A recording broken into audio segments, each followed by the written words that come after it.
안녕하세요. 열심히 살다 보니 어느새 제 나이가 40대 중반이 되었네요. 여자의 인생은 마음부터라는 말이 있죠? 사는 것에만 열중할 때는 몰랐는데 저의 40대를 쭉 돌아보며 공감하게 되었어요. 저는 남편과 연상 연하 커플로 4살 차이가 나요. 남편의 우연한 도움이 인연으로 발전했어요. 저는 어디서 꿀리지 않을 만큼 학벌이 좋은 편이에요. 남편 역시 좋은 대학을 나왔지만 그런 그이보다 제가 더 가방끈도 길고 결혼 초까지만 해도 경제적으로도 제가 더 우위에 있었죠. 그런 저를 시모가 참 좋아해줬어요.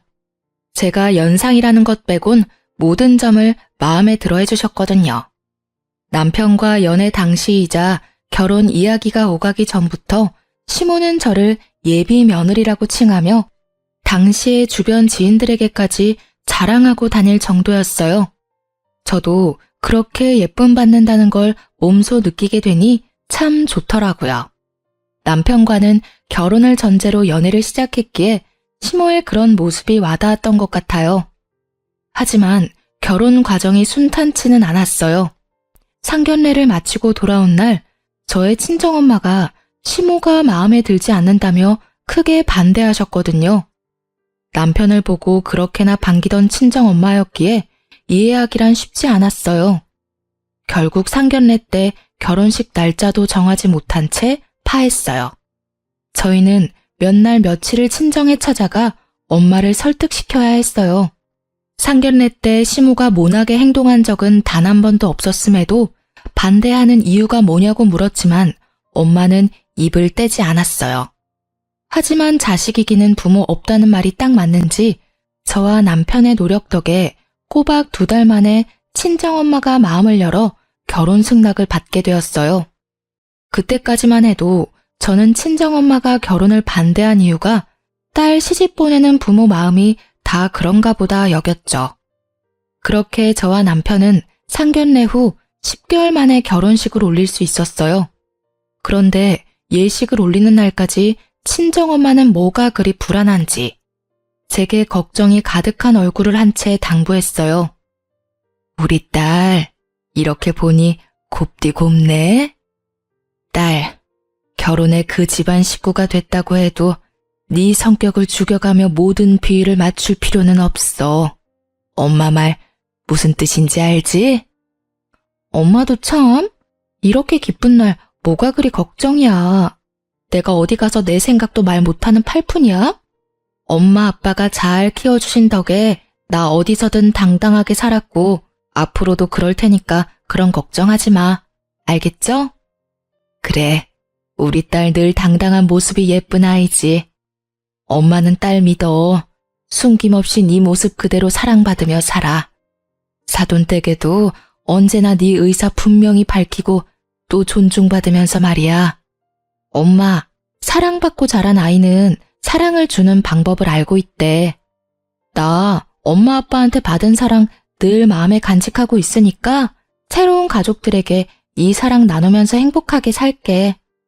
우리 딸 언제 이렇게 컸어? 그렇게 이야기해주니까 엄마 마음이 놓인다. 고마워, 딸. 저희 부부는 많은 축복을 받으며 예식을 마쳤고 그 후 우리 부부의 생활은 그저 순탄했어요. 친정엄마의 염려와는 달리 시댁과 여전히 사이도 좋았고요. 결혼 3년 후쯤 되었을 무렵 시부모님께서 이따금 손주를 보고 싶어하는 뉘앙스를 풍기셨고 정말 신기하게도 그 해가 다 지나기 전에 제가 딱 임신을 하게 되었어요. 시부모님은 제게 매번 예쁜 집만 골라 한다며 저를 얼싸안고 좋아하셨죠. 반면 제 임신 소식을 들은 친정엄마는 만감이 교차한 듯 보였어요. 말은 축하한다고 하지만 표정이 마냥 밝지는 않았거든요. 저는 그저 당신의 딸이 한 아이의 엄마가 된다는 것에 대해 여러 감정이 들어 마음이 저릿한 것이라 여기며 넘겼어요. 언제나 걱정이 앞서는 분이라는 걸 너무도 잘 알았으니까요. 저는 임신 중에도 일을 쉬지 않았어요. 친정 부모님께선 사위가 능력이 없는 게 아니니 몸 관리에만 백방으로 신경 썼으면 한다고 하셨지만 저는 어디 아픈 것도 아닌데 일을 쉬고 집에만 있고 싶지는 않더라고요.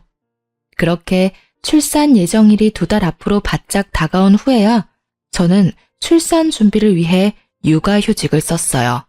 그런데 제가 일을 쉬기 시작한 날을 기점으로 저를 대하는 시모의 태도가 묘하게 바뀌었어요. 하지만 눈에 띄지 않았고 제가 출산을 앞두고 있어 예민해져서 그렇게 느끼는 거라고만 생각했어요. 하지만 곧 제가 예민한 게 아니었다는 걸 알게 되는 일이 생겼죠. 그날은 친정엄마와 아기용품을 사러 함께 가기로 약속했던 날이었어요. 만나기로 한 약속 시간이 2시간 남짓 남았을 때 연락도 없이 우리 집에 시모가 찾아온 거예요. 시모가 아기용품을 사러 간다는 걸 남편에게 들었는지 함께 가서 유모차를 사주려고 한다고 하시더라고요. 결국 저는 친정엄마와의 약속을 무르고 시모와 함께 아기용품점에 가게 되었어요. 너무 아기자기하고 예뻐서 뭐 하나 쉬 고르기가 어려웠어요. 거기다 이전에는 몰랐는데 예비맘의 입장에서 보니 뭐 하나 필요하지 않은 게 없는 것 같고 내 아이에게 뭐든 해주고 싶고 그런 마음이 마구 샘솟았죠. 깊은 고민 끝에 가격이 조금 더 나가지만 미리 봐뒀던 젖병 6개를 장바구니에 담았어요. 그런데 제 옆에 있던 시모가 혼잣말을 하는 거예요. 이제 한동안 회사에서 돈도 삭감해서 준다면서 비싼 것도 고르네. 젖병이 뭐 그리 큰 차이라고 어차피 모유 수유할 텐데. 네? 어머님, 지금 뭐라고 말씀하셨어요? 응?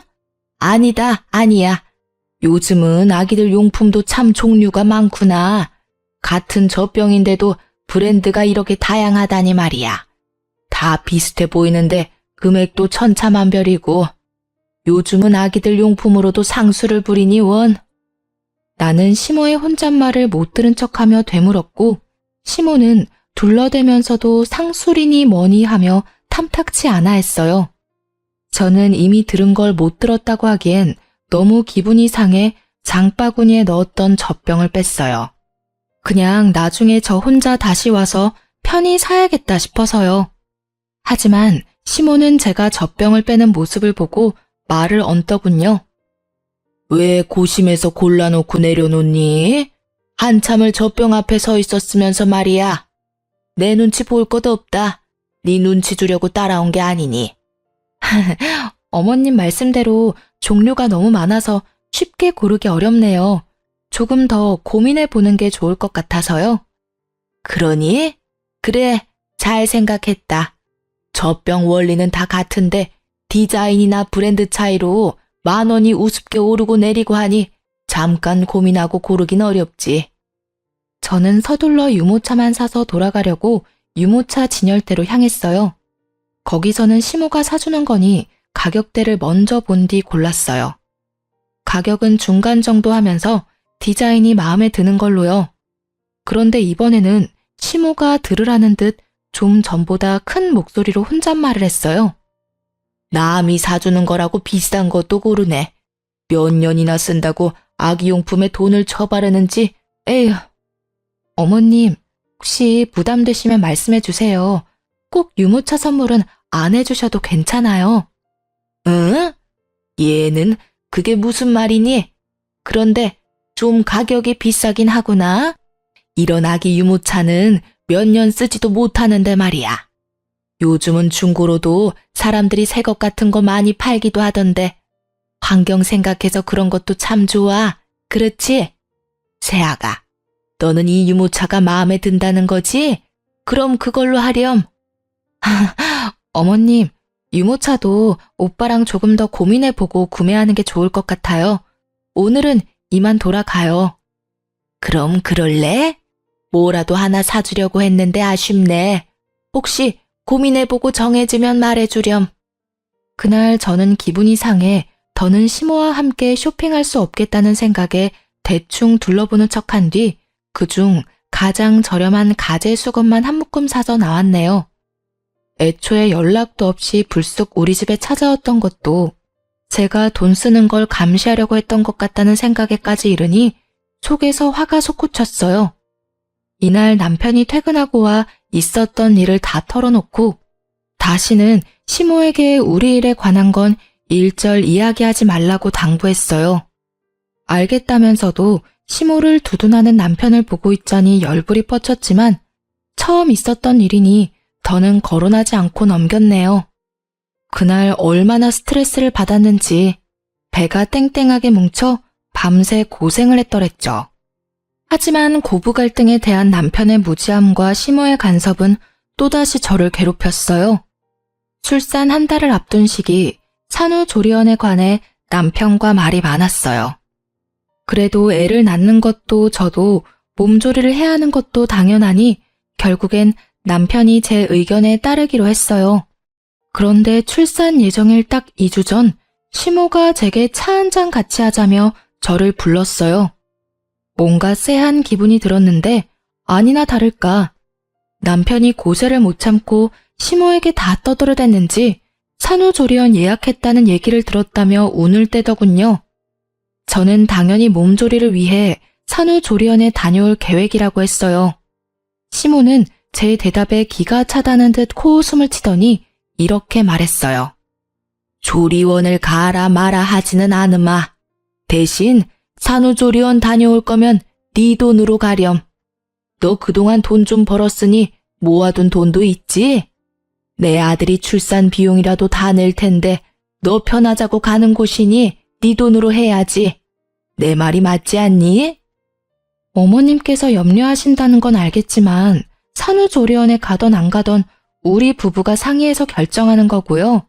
그 비용을 어떻게 할 건지 역시 저와 오빠가 결정할 문제예요. 제가 오빠와 잘 이야기 나눠보고 정했으니까 마음 쓰지 마세요.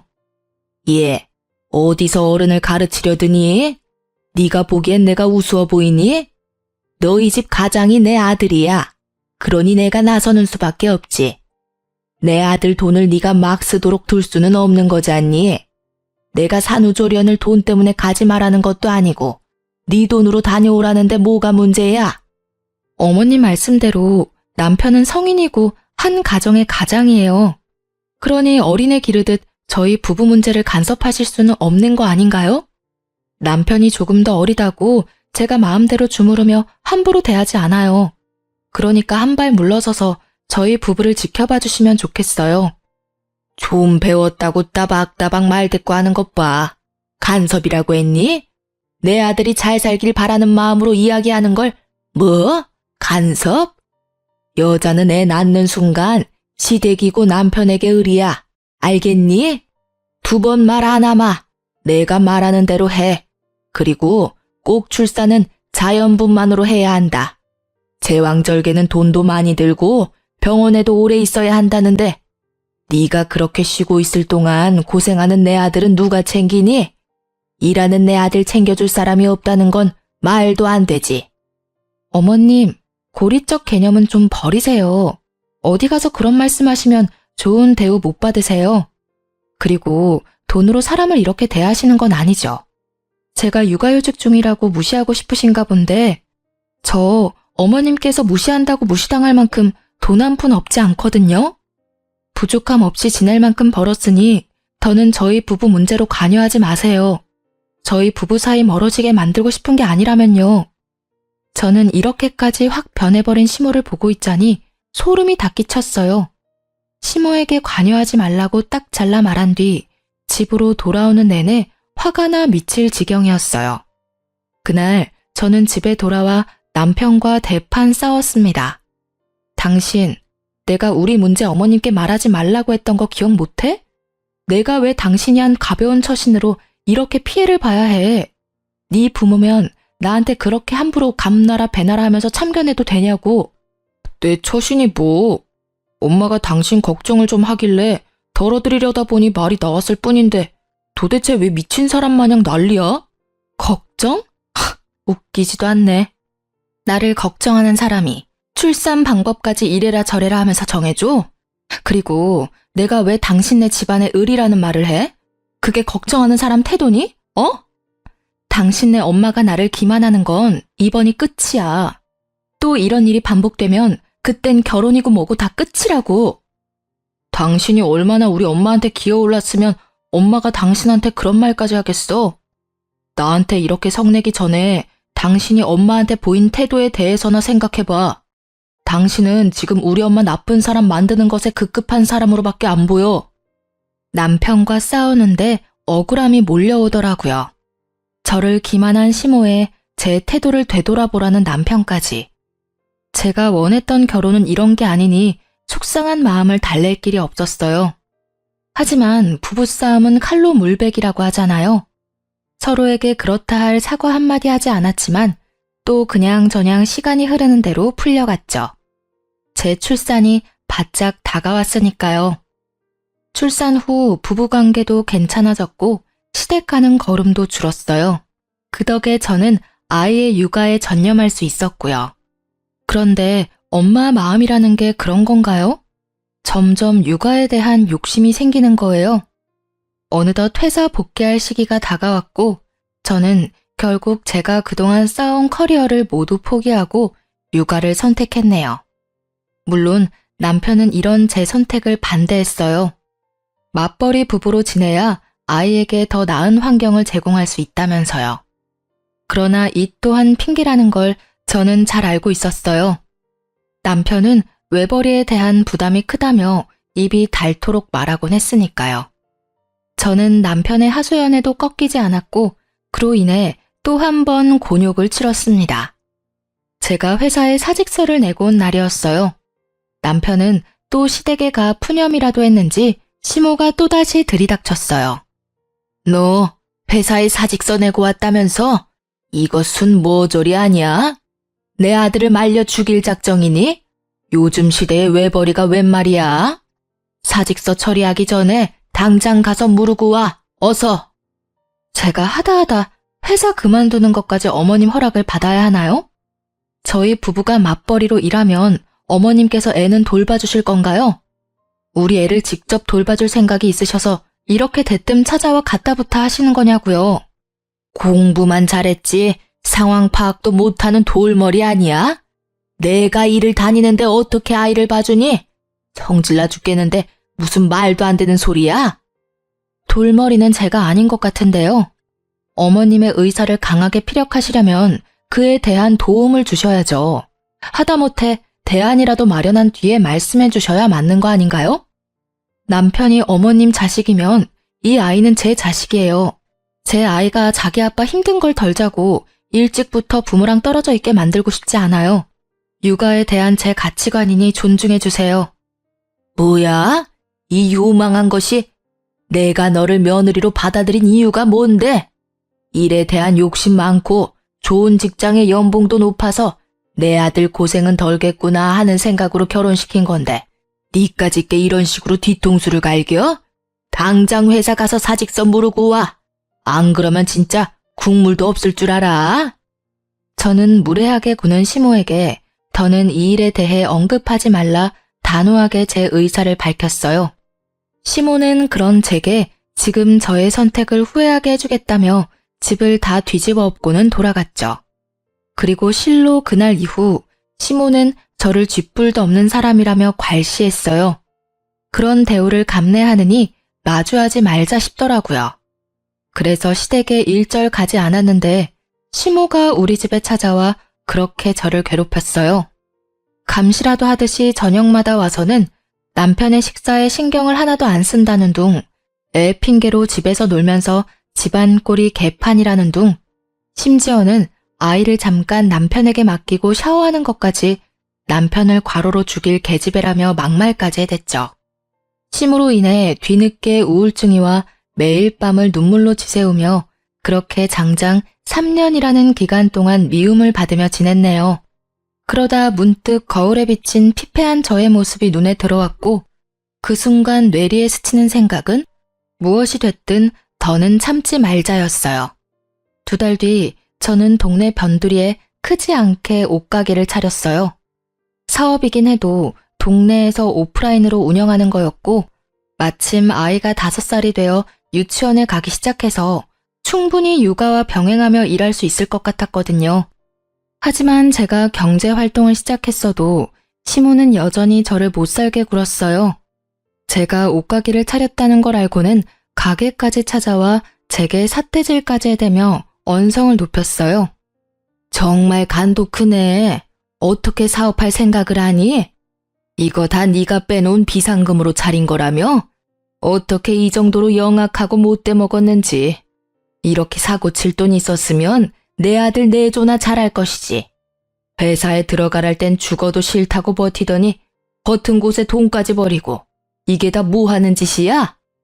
저도 더는 지겨워서 어머님과 이 말 저 말 하고 싶지 않네요. 제가 남편에게 사업하겠다고 자금을 주라고 했나요?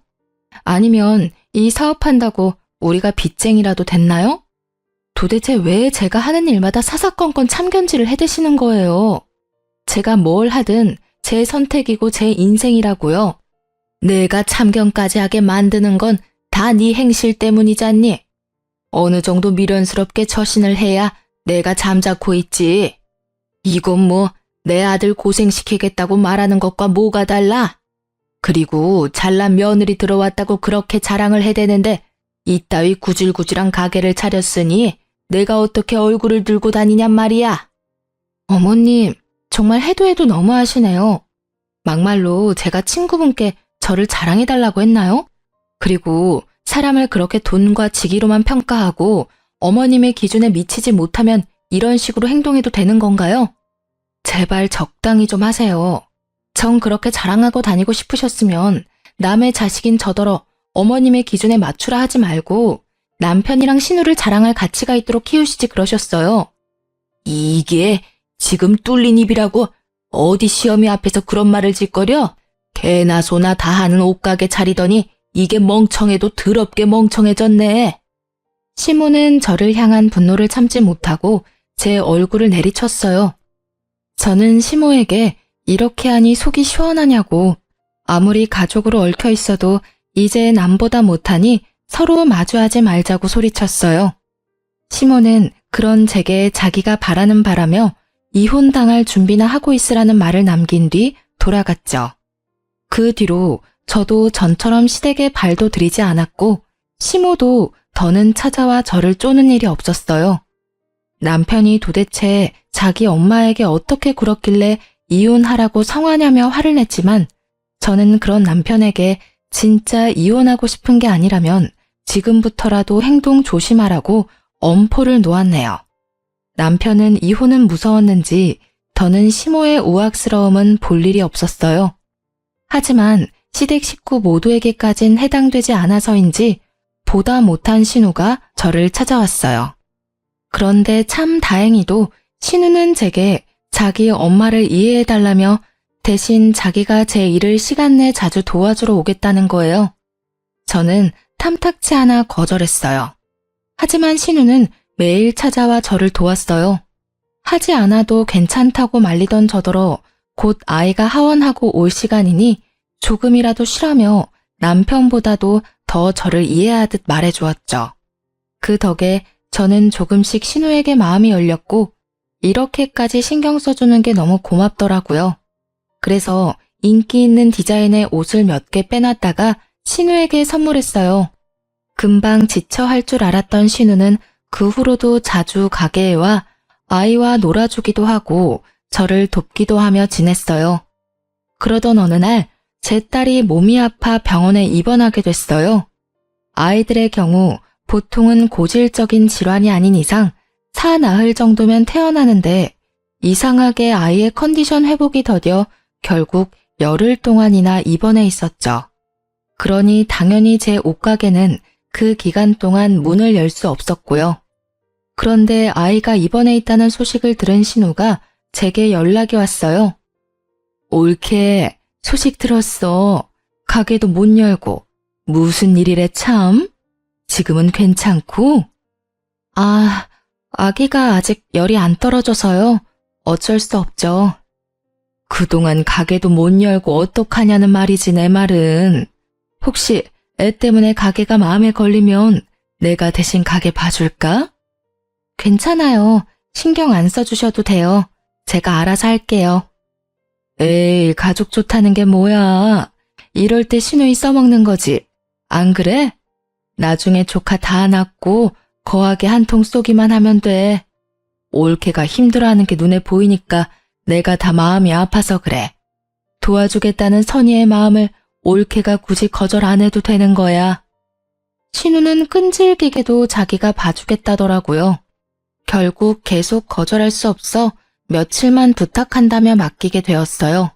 신우 덕에 제 걱정도 덜어 한결 마음은 편하더라고요. 그렇게 나흘쯤 지났을 때 아이가 많이 호전되어 퇴원을 하게 되었어요.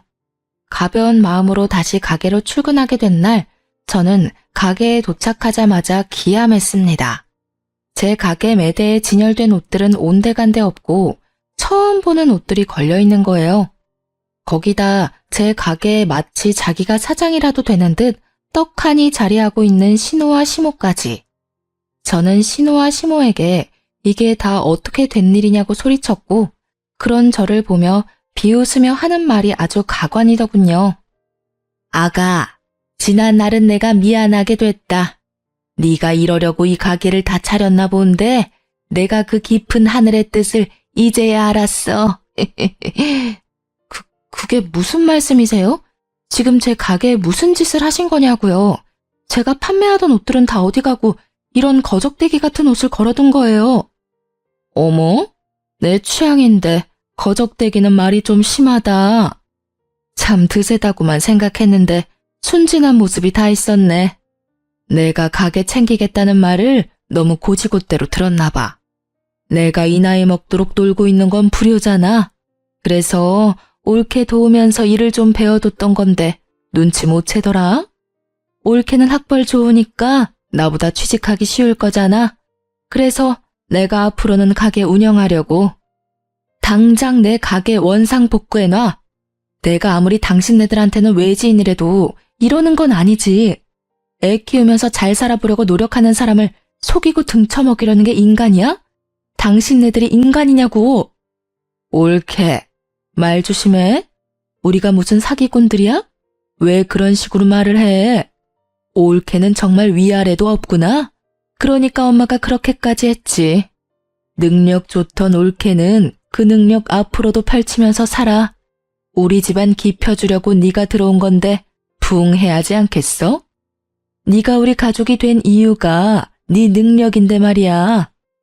알고 보니 신우가 갑자기 저를 이해한답시고 가게에 찾아와 저를 열심히 도왔던 건 전부 제 가게를 뺏을 요량이었던 거예요.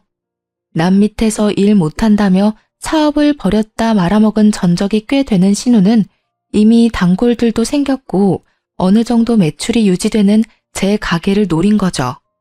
시모나 신우 둘 다 자금이 없으니 다시 시작할 엄두가 나지 않으니 손 안 대고 코풀 작정으로 제가 가게에 없는 틈을 타 일을 벌인 거였어요.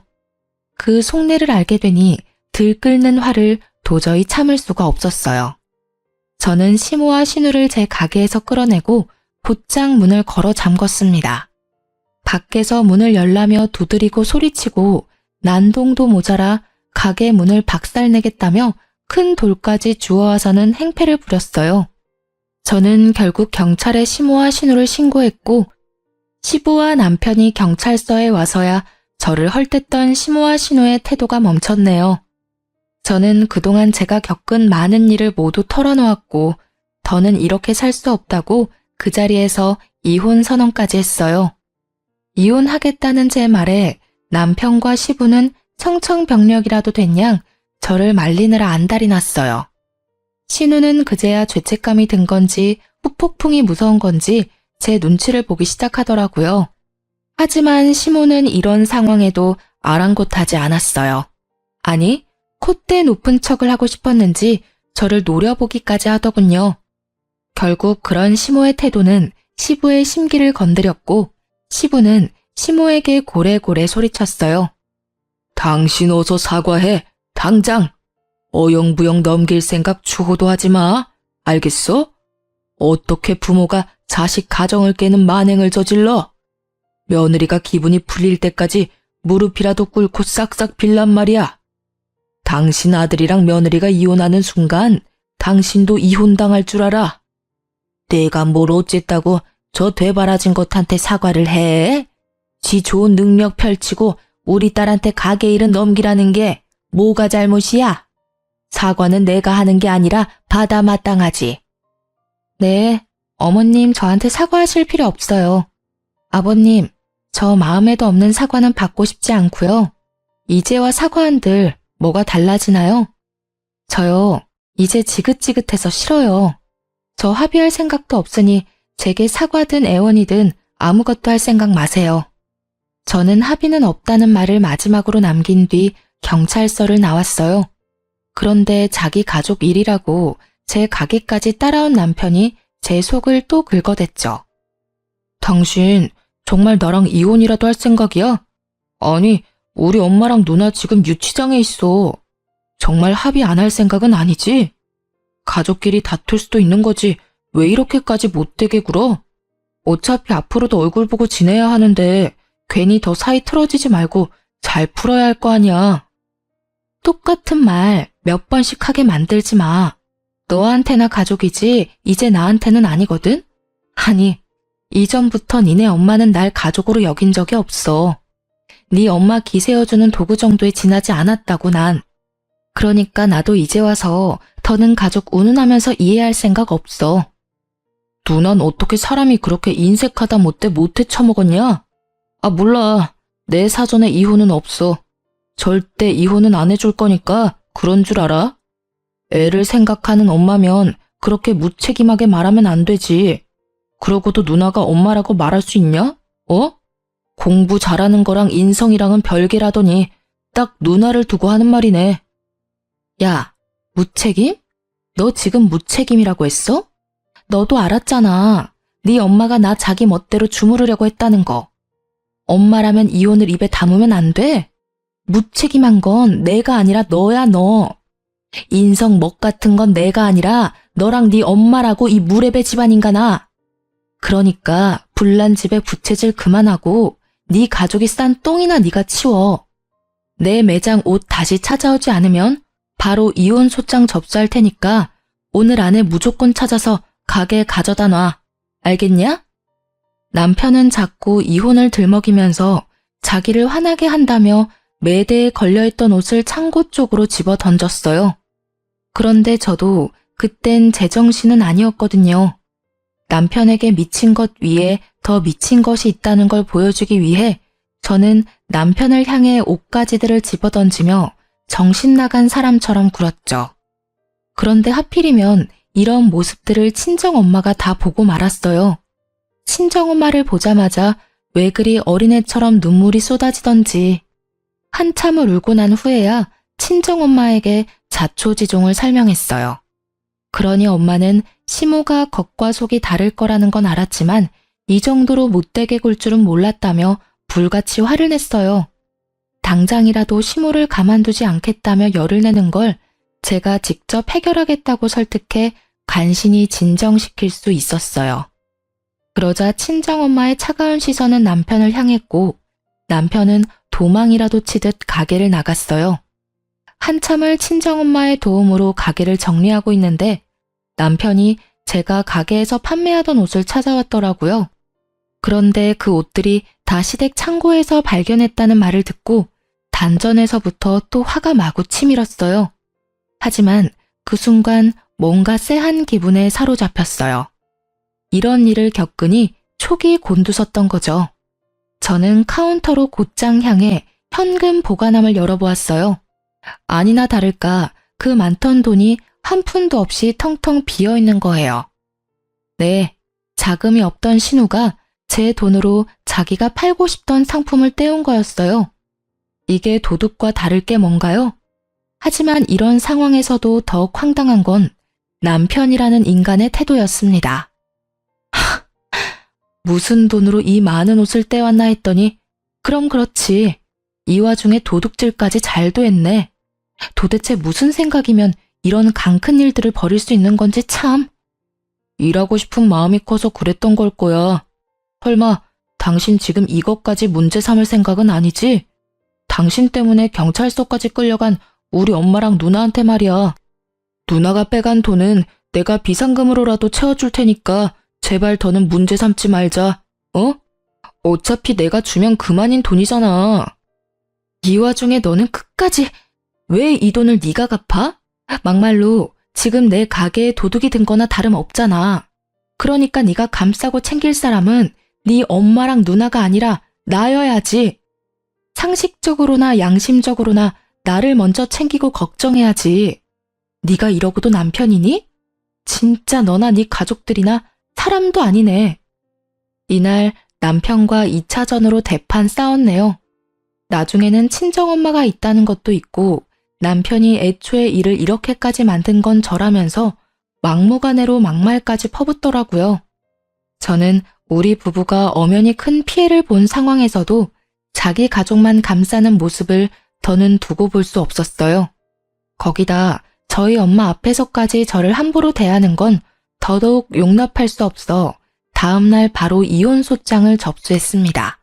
남편이 집에 못 들어오도록 도어락 암호도 바꿔버렸고요.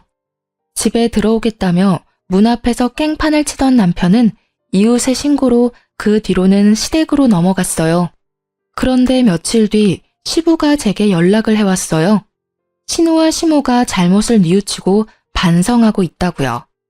네, 물론 믿지는 않았지만 제게 진심으로 사과를 하고 싶어 한다며 딱 한 번만 만나달라고 하는 거예요.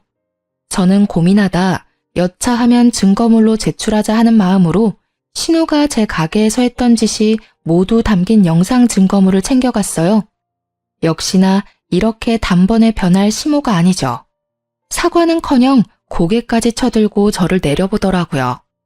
다 시부를 속인 시모의 농간이었던 거였어요. 물론 신우는 유치장까지 들어가 보니 덜컥 겁이라도 났는지 저를 보자마자 잘못했다며 다시는 그러지 않겠다고 빌더라고요. 하지만 시모는 절대 볼품없는 제게 조아리는 건 못한다며 제가 다 자기를 엉망으로 만들었다며 분노에 차서 제 얼굴에 침까지 뱉었어요. 저는 더 봐줄 것도 없다고 판단되어 바로 증거물을 제출했어요. 합의되지 않았다는 소식을 다시 들은 시부는 제 가게까지 찾아왔고 시모를 대신해 제게 애원하기 시작했어요. 아가, 내가 이렇게 사과하마. 내가 가장으로서 처신을 못한 탓이야. 내 아내와 딸이 다시는 내게 못나게 굴지 않도록 나서서 단속하마. 그러니 제발 마지막으로 한 번만 너그러이 봐주면 안 되겠니? 아버님, 죄송하지만 저는 마음 굳혔어요. 아버님 연락받고 기대하지 않았지만 혹시나 하는 마음으로 형님과 어머님을 만났고 여전히 어머님께서는 저를 미워하고 계셨어요. 제가 다 엉망으로 만들었다며 침까지 뱉으셨고요. 아버님께서 가족을 지키기 위해 제게 이러시는 것처럼 저도 이게 저를 지키는 방법이라고 말씀드리고 싶네요. 네 마음을 모르지 않아. 얼마나 힘들었을지도 안다. 네가 이러는 게 지나치다고 생각하지도 않고 말이야. 하지만 나도 달리 어찌할 방법이 없더구나. 시부가 미안하다는 말을 남긴 뒤 돌아간 날 저녁, 이번엔 가게로 남편이 찾아왔어요. 그런데 이 인간 끝까지 뭐가 잘못된 줄 모르더군요. 내가 이혼은 안 된다고 했지만 그냥 합의 이혼해줄게. 그러니까 이제 우리 엄마랑 누나 그만 괴롭히고 가서 합의하고 끝내. 내가 큰 마음 먹고 이혼해주겠다고 한 거니까 재산 욕심은 내지 말고 말이야. 당신이 각자 도생하는 게 그렇게 소원이라니까 내가 들어주는 거라고. 합의 이혼? 합의 이혼 같은 소리하고 앉았네. 넌 아직도 상황 파악이 그렇게 안 돼서 어떡하니? 합의 이혼 필요 없어. 이미 소장 접수했으니까 이 멍청아. 그리고 입은 삐뚤어져도 말은 바로 해. 멍청한 거 티내지 말고. 내가 각자 도생하는 게 소원인 게 아니고 우리 가정을 파탄낸 주범이 네 가족이고 너야 이 머저리야. 야, 너는 끝까지 내가 좋게 풀어줄래도 그렇게 나와야 되겠냐? 네가 바라고 바라는 이혼 내가 해주겠다고 하잖아. 그러니까 더 악연으로 꼬이지 말고 누나랑 엄마 그만 합의하라고. 그리고 너야말로 바르게 말해야지. 지금 우리가 파탄난 이유는 다 너야. 너 때문이라고. 남편은 버럭해서 소리를 지르고는 저를 벌레 보듯 하고는 돌아갔어요. 참 침만 안 뱉었다 뿐이지 눈빛은 시모와 꼭 닮았더라고요. 그 뒤로는 한참 동안 시댁 식구를 마주할 일이 없었어요. 남편도 어떻게든 자기가 저를 이겨먹겠다고 이를 갈고 법조인을 알아보고 다닌 듯 했어요. 정말 힘든 시간이었지만 또 얼마 만에 느끼는 잔잔한 일상인지 몰라요. 하지만 한 번씩 술에 진탕 취해 한밤중에 집 문을 두드리는 남편 때문에 아이가 겁을 먹는 날이 늘었어요. 그래서 나중에는 아예 그 집을 비우고 친정으로 들어가 지냈죠. 그때부터 아이도 저도 하루가 다르게 안정을 찾아갔어요. 그렇게 시간이 흘러 시모와 신우의 첫 재판을 앞둔 날 두려움이라는 감정이 새삼 대단하다 느꼈던 게 한참 후에 마주하게 된 시모는 상당히 수척한 모습이었어요. 시간이 흐를수록 위기의식을 느꼈던 건지 죽어도 못한다던 사과를 제 발로 저를 찾아와 머리까지 조아려가며 싹싹 빌더라고요. 예, 이제 내 아들과도 남남이 될 텐데 헤어짐일수록 좋은 기억이 남아야 하지 않겠니? 이제 그만하면 됐지 않니? 제발 선처 좀 해주렴. 내가 이렇게 비마. 우리 좀 살려줘. 헤어질 일밖에 안 남았는데 왜 굳이 기억을 남기겠어요? 이제 와서 이러는 거 너무 없어 보이지 않나요? 어머님의 그 잘난 자존심 끝까지 지키세요. 가짜는 희망 갖지 마시고요. 사면 초가인 상황이 겁난 후에야 제게 사과하려는 시모의 태도가 더욱 기분이 나빠 거들떠보지도 않았어요. 시모는 제 바지가랑이까지 붙잡으며 눈물로 호소하고 매달렸어요. 하지만 저는 끝까지 일관된 표정과 말투로 시모의 사과를 거절했습니다. 그러고 얼마 뒤 신우도 제게 찾아왔어요. 참 웃긴 게 위기의 순간에는 가족도 뭣도 없는가 봐요. 신우는 제게 울며 불며 자기만이라도 살려달라고 울어댔어요. 옳게, 우리 그 일 있기 전에는 악감정 없었잖아. 내가 일도 도우면서 우리 잘 지냈잖아. 나한테 고맙다면서. 제발 나라도 살려줘. 응? 나 정말 무서워서 잠도 안 온단 말이야. 그 가게 내 가게로 꾸리라는 것도 사실 엄마가 다 시킨 일이야. 내 잘못이 아니라고. 나 정말 억울해. 억울하고 무서워 미치겠어. 형님, 아니, 다 끝난 마당에 동갑이니까 친구로서 말 좀 할게. 너는 그동안 편하게만 살아봤지? 그러니까 이참에 인생 공부한다 여겨. 억울하다고? 네 엄마가 시켰다면 시킨 대로 한 게 잘못이지. 그 나이 먹도록 옳고 그른 판단도 못해? 정당한 죗값 잘 받고 앞으로는 생각이라는 걸 하면서 살아. 네 양심이 올바른지도 좀 되돌아보고 말이야. 그 뒤로도 신우와 시모가 하루에 몇 번씩이나 찾아와 머리 숙여 사과를 했어요. 그게 반복되다 보니 사과 받아주고 선처해주지 않으면 확 그 자리에서 졸도해버릴 거라며 협박까지 하더라고요.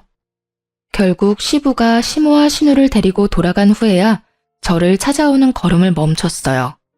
끝까지 선처는 없었고 시모와 신우는 자기들이 저지른 일에 대한 합당한 처벌을 받게 되었어요. 하지만 남편은 자기 가족을 무너뜨린 제게 돈 한 푼 나눠줄 수 없다며 재산 분할에 관한 소송까지 걸며 이혼 소송을 질질 끌었죠. 하지만 남편은 자기가 원하는 바를 이루지 못했어요. 이루어질 수 없는 고집에 불과한 것이었으니까요. 경제적으로 보나 양육으로 보나 제가 뭐 하나 허투루 하지 않았다는 걸 법정에서 제대로 인정받았거든요. 결국 저는 이혼 소송도 승소했고 재산 분할 소송에서도 쾌거를 이루었답니다. 저를 향한 시모의 원망이 나중에는 시부에게 향했다고 해요. 결국 시부도 시모를 향한 충격으로 이혼을 결심했다더라고요. 전 남편은 이전 시부모님의 이혼 소식을 들고 와서는 자기 집안까지 파탄나게 생겼다며 제발 도와달라, 시부의 선택을 말려달라 부탁했어요. 하지만 이미 남남이고 그건 제 권한이 없는 거니 당연히 거절했죠. 그러자 전 남편은 끝까지 못나게 굴어댔어요. 복수심에 저와 제 가게에 대한 나쁜 소문을 퍼뜨려 구설수에 오르게 했거든요. 그러나 그것도 오래 가지는 못했어요. 왜냐하면 친정엄마가 그 소문을 듣고는 전 남편에게 찾아가 명예훼손으로 고소한다며 노발대발했거든요. 너희 엄마랑 누나도 모자라 너도 콩밥 좀 먹고 싶어 환장했냐면서요. 소인배지만 겁은 엄청난 남편은 자신의 엄마와 누나의 최후를 봐서인지 다신 그런 짓 하지 않겠다며 순순히 각서까지 쓰더라고요. 작년까진 그 망할 시댁의 소식이 제 귀에 간간히 들려왔어요. 그리고 소식이 끊길 무렵 전 시부가 제게 찾아와 온 진심 다해 사죄한 적이 있었어요. 그런 시부 덕에 이제는 그들의 미움이 많이 사그라들었네요. 그리고 지금은 너무 바빠 이전의 악연을 떠올리며 미워할 새도 없고요. 전 남편이 퍼뜨린 소문으로 매출이 조금 주춤했지만 2년이 지난 지금은 눈코 뜰 새 없이 바쁜 나날을 보내는 중이거든요.